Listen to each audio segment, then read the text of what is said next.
ప్రస్తుతం రాష్ట్రంలో వైసీపీ సర్కారు ఎలా ఉండబోతుంది, వచ్చే ఎన్నికల్లో పార్టీ స్థితిగతులు, కార్యకర్తలు ఏ విధంగా పార్టీలో ఉంటారు, తర్వాత 175కు 175కి జగన్ గారు రీచ్ అవుతారా లేదనేది అడిగి తెలుసుకునే ప్రయత్నం చేద్దాం. మనతో మాట్లాడతాకి కొంతమంది వైసీపీ నాయకులు చంద్రశేఖర్ గారు. సార్ చెప్పండి, ఏదైతే కృష్ణా జిల్లాలో మీ ప్రాంతం అవచ్చు, విజయవాడ కావచ్చు, కొన్ని మార్పులు చేర్పులు జరుగుతున్నాయి, అంటే నియోజకవర్గంలో ఉన్న వారిని మారుస్తున్నారు. ఆ మార్పు మీద కార్యకర్తలు కానీ నాయకులు కానీ ప్రజలు స్వీకరించే అవకాశం ఉందా కొత్త అభ్యర్థులను? ప్రస్తుతం ఇక్కడ జరిగే కార్యక్రమం గురించి చెప్పి తర్వాత మీకు రాష్ట్ర పరిస్థితి, జిల్లా పరిస్థితి చెప్తాను. ప్రీతమ నాయకులు తూర్పు ఇన్ఛార్జి అవినాష్ గారి సోదరీమణి దేవినేని క్రాంతి, శ్రీమతి క్రాంతి గారు గడప గడప కార్యక్రమం నిర్వహిస్తున్నారు. విజయవంతంగా జరుగుతుంది. ప్రజలు కానీ, ఈ స్థానిక 11వ డివిజన్లో పార్టీ అభిమానులు కానీ, స్థానిక ఓటర్స్ కానీ చాలా అభిమానంగా రెస్పాన్స్ ఇస్తున్నారు, వెల్కమ్ చెప్తున్నారు. దాన్ని బట్టే తెలుస్తుంది వైఎస్ఆర్ పార్టీ రాష్ట్ర పార్టీ భవిష్యత్తు. అలాగే దేవినేని అవినాష్ గారు ఈ తూర్పు నియోజకవర్గంలో చేసిన కార్యక్రమాలు రాష్ట్రంలో ఏ నియోజకవర్గంలో జరగలా. ఇక్కడ ఎమ్మెల్యే ఎవరున్నా పనులు మాత్రం అవినాష్ గారు చేయించారు. ఇవాళ 700 కోట్లతో అభివృద్ధి పనులు జరిగిన విజయవాడ మున్సిపల్ కార్పొరేషన్ పరిధిలో, తూర్పు నియోజకవర్గ పరిధిలో రాష్ట్రంలో ఎక్కడ ఏ నియోజకవర్గంలో జరగనన్ని అభివృద్ధి కార్యక్రమాలు దేవినేని అవినాష్ గారు చేశారు. ఇది ఇలా గడప గడపకి వైఎస్ఆర్ పార్టీ కార్యక్రమం జరుగుతుంది, కంటిన్యూగా జరుగుతుంది ఉధృతంగా. ఇకపోతే రాష్ట్ర పరిస్థితి అడిగారు. వైనాట్ 175 మా నాయకుడు చెప్పిన, ప్రీతం నాయకుడు జగన్మోహన్ రెడ్డి గారు చెప్పిన వైనాట్ 175 జరిగి తీరుతుంది. మధ్యలో ఎంతోమంది జెండాలు కలుపుకుని ఎంతోమంది వచ్చినా, ఎవరేం చేసినా ప్రజల అభిమానం, ప్రజల్లో మనసుల్లో, గుండెల్లో సుస్థిర స్థానం జగన్మోహన్ రెడ్డి గారు సంపాదించుకున్నారు. ఎన్నో ఆరోపణలు చేస్తారు. ఇప్పుడు పళ్ళున్న చెట్టుకు రాళ్ళు పడతాయి, మొండి చెట్టుకు రాళ్ళు పడవు కదా. అదేవిధంగా చేసేవాడిని ఇంకా అంటారు. ఇవన్నీ రాజకీయాల్లో మామూలే. వాళ్ళ అధికారం వచ్చిన తర్వాత ఏ ఒక్క ప్రజాప్రతినిధిని ఇంట్లో కూర్చోనివ్వకుండా గడప గడపకి ప్రభుత్వ కార్యక్రమాలని, ప్రతి కార్యక్రమానికి వాళ్ళని ప్రజల మధ్యకే పంపారు. ఇవాళ తెలుగుదేశం నాయకులు హైదరాబాద్లో కూర్చొని వచ్చి ఇక్కడ కౌలు చెబుతున్నారు. వాళ్ళ హెడ్ క్వార్టర్ హైదరాబాదు, పక్క రాష్ట్రంలో ఉండి ఇక్కడికి వచ్చి గడ్డలేస్తున్నారు. ఇవన్నీ జరిగేవి కాదు. వాళ్ళ ప్రయత్నాలు వృధా ప్రయాసే. వాళ్ళు 10 మంది గెలిచినా 15 మంది గెలిచినా సింగిల్గా వస్తాడు జగన్మోహన్ రెడ్డి, సింగిల్గానే కొడతాడు. రాబోయే కాలంలో, రాబోయే ఎన్నికలో జగన్మోహన్ రెడ్డి గెలిచి తీరుతాడు. అత్యధిక మెజార్టీతో 2019లో ఏ విధమైన మెజార్టీ వచ్చిందో అంతకన్నా ఎక్కువ మెజార్టీ వస్తుంది. ఇది తథ్యం. ఇప్పుడు చెప్పండి, షర్మిల వచ్చింది, పవన్ కళ్యాణ్ వచ్చాడు, చంద్రబాబు, బీజేపీలు అందరూ ఉన్న నేపథ్యంలో కొంచెం మీకు కోటకి బేట్లు వస్తున్నట్టు ఉందని ప్రజలు బయట అనుకుంటున్నారు. అంటే జగన్ గారి కోటకి బేట్లు వస్తున్నాయని. ఇప్పుడు కుటుంబాలను చీల్చే బుద్ధి చంద్రబాబు గారికి ఉంది. ఆయన రాజకీయంగా ఎదుర్కోలేక దొడ్డిదారులు ఎత్తుక్కుంటాడు.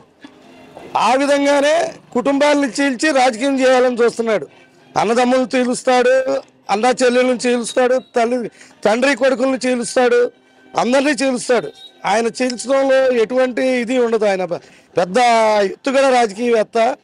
షర్మిలమ్మ గారు వచ్చినా, పవన్ కళ్యాణ్ వచ్చినా, ఎవరు వచ్చినా గెలుపు జగన్మోహన్ రెడ్డిది. ఎందుకంటే ఆయన చేసిన పథకాలు, నవరత్నాలు ఏ రోజైతే ఎన్నికల మేనిఫెస్టోలో పెట్టారో ఆ రోజునే ఆయన అదొక భగవద్గీతగా, అదొక విలువైన కార్యక్రమంగా చేశారు. మేనిఫెస్టో తూచా తప్పకుండా 100కు 100% అమలు చేశారు. చెప్పనయ్యి మేనిఫెస్టోలో పెట్టని కూడా ఆయన చేశాడు. సరే, రాజకీయాల్లో విమర్శలు తప్పవు, సద్విమర్శలు ఉన్నప్పుడు ఎవరైనా ఆహ్వానిస్తారు.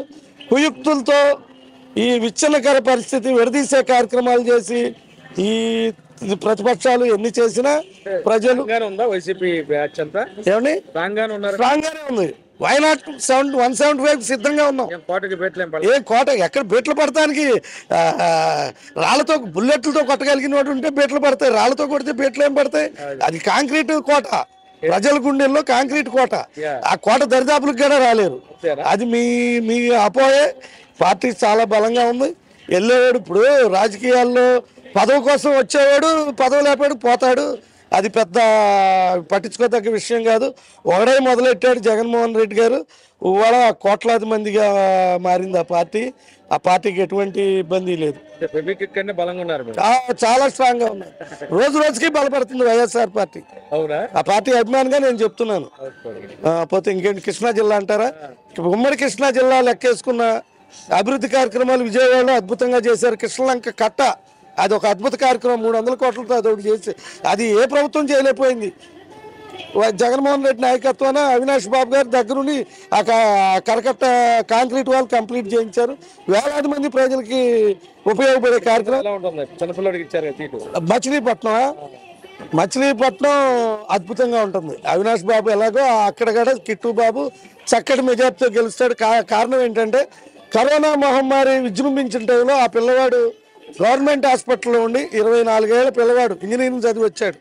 చక్కగా ఒక మంత్రి కుమారుడు ఈ విదేశాలు తిరగచ్చు, ఏదైనా చేయొచ్చు వ్యాపారం. అవన్నీ వదిలేసి కరోనా టైంలో మచిలీపట్నం ప్రాంత ప్రజలకి సర్వీస్ చేయాలనే ఉద్దేశంతో 3-4 నెలలు గవర్నమెంట్ హాస్పిటల్లో కూర్చుని వచ్చే ప్రజలకి ఏం కావాలి, వాళ్ళకి ఏ అనారోగ్య సమస్యలు ఉన్నాయి, కరోనా వల్ల వాళ్ళు ఎలా ఇబ్బంది పడుతున్నారని వాళ్ళని అక్కడ మచిలీపట్నం హాస్పిటల్లో ట్రీట్మెంట్ ఇచ్చి అక్కడ చాలిపోతే ప్రైవేట్ హాస్పిటల్కి పంపి, అది చాలిపోతే విజయవాడ ప్రభుత్వ ఏరియా హాస్పిటల్కి పంపించి చాలా మంది చేశారు. కొల్లు రవీంద్ర గారు ఇళ్లలో కూర్చొని చెప్పారు. వాళ్ళు ఒక రోజు వచ్చి వెళ్తే సరిపోదు. ఈ పిల్లవాడు గవర్నమెంట్ హాస్పిటల్లో పేరుని కిట్టు బాబు కూర్చునే సర్వీస్ చేశాడు 7-8 నెలలు, దాదాపు 5-6 నెలలు. అక్కడికి ఇంకా చాలపోతే అవుటుపల్లి కరోనా సెంటర్కి పంపించి ఎంతో సర్వీస్ చేశాడు. అది కాకుండా వాళ్ళ నాన్నగారు వాళ్ళ తాతగారు మచిలీపట్నానికి తరతరాలుగా సేవలు చేసుకొస్తున్నారు. వాళ్ళ మచిలీపట్నానికి జీవన స్మరణ సమస్య పోర్ట్ అనేది ఎన్నో సంవత్సరాల నుంచి గత ప్రభుత్వాలు ఆశ పెట్టి ఎన్నో రకాలుగా నిర్మాణం జరగకుండా అడ్డంకులు కొట్టారు. అవన్నీ పేరు నాని గారు జగన్మోహన్ రెడ్డి గారి నాయకత్వాన ఆ ముళ్ళన్నీ విడదీసి పోర్టు నిర్మాణం 800 నెలల క్రితం ప్రారంభించారు. ఇవాళ అనుకున్న టైం కన్నా ముందుగా పూర్తయ్యే పరిస్థితి కనపడింది. కోట్లాది రూపాయలతో వేలాది మెషినరీతో జరుగుతుంది అక్కడ. అలాగే మచిలీపట్నం హార్బర్, ఫిషింగ్ హార్బర్ 100 ఏళ్ల నాడు ఉండేది. అది ముఖద్వారం పూడిపోయి ఫిషింగ్ హార్బర్ మూసేశారు. అలాంటిది ఇవాళ అది 400 కోట్లతో ఫిషింగ్ హార్బర్ నిర్మాణం అయిపోవచ్చింది. అలాగే మెడికల్ కాలేజీ నిర్మాణం అయిపోయింది. సెప్టెంబర్లో ఫస్ట్ ఇయర్ మెడికల్ విద్యార్థులు జాయిన్ అయిపోయారు, క్లాసులు జరుగుతున్నాయి. అదే కాకుండా కృష్ణా యూనివర్సిటీ ఒకటి. మచిలీపట్నం ప్రాంత అభివృద్ధి ఎంతో బాగా చేశారు, ఎవరు చేయలేని విధంగా చేశారు వాళ్ళ నాన్నగారు. కాబట్టి కిట్టుబాబు విజయం తథ్యం. ఆ పిల్లవాడు ప్రజల్లోనే నిత్యం ఉంటాడు, ప్రజల కోసమే పోరాడతాడు. కాబట్టి మా జిల్లాలో యూత్ స్టార్స్ నెగ్గి కూర్చుంటారు. అవినాష్ బాబు అయినా అక్కడ కిట్టుబాబు అయినా మంచి మెజార్టీతో ప్రజలే గెలిపించుకుంటారు. అదనంగాను ఆంధ్రప్రదేశ్లో వైఎస్ జగన్ గారి పథకాలు తర్వాత ఏదైతే ప్రజల్లో ఆయనకున్న విశ్వాసం బలం మొత్తం కూడాను కంచుకోటలాగా ప్రతి హృదయంలో కూడాను జగన్ గారు సుస్థిర స్థానం ఉన్న నేపథ్యంలో రాబోయే రోజుల్లో వైఎస్ఆర్సీపీ విజయడంక మోగిస్తాం ఖాయమంటున్నారు common man Koteswararao. Video journalist భానుతో కలిసి అబ్దుల్ అలీం, విజయవాడ.